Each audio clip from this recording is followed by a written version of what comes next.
సౌరవ్ గంగూలీ ఈరోజు రోహిత్ శర్మ గురించి ఒక స్టేట్మెంట్ ఇచ్చాడు. అదేంటంటే రోహిత్ శర్మ ఎంతో టాలెంటెడ్ పర్సన్ అని, అందుకే ఆయనను కెప్టెన్గా నియమించానని చెప్పాడు. అతడు వన్డే వరల్డ్ కప్లో జట్టును నడిపించిన తీరు అద్భుతం.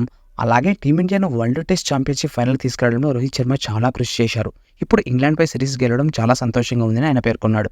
అయినా ఇవన్నీ కోహ్లీ కెప్టెన్సీలో కూడా జరిగాయి కదా. ఇక్కడ నేను రోహిత్ని తక్కువ చేసి చెప్పడం లేదు. అసలు విరాట్ కోహ్లీ మానసికంగా బాధపడడానికి క్యాప్టెన్సీ ఇవ్వడానికి కారణం గంగూలీ. చివరికి అలా చేయడం వలన తన కర్మ తనని వెంటాడినట్టు గంగూలీ కూడా బీసీసీ ప్రెసిడెంట్ పదవి పోగొట్టుకున్నాడు.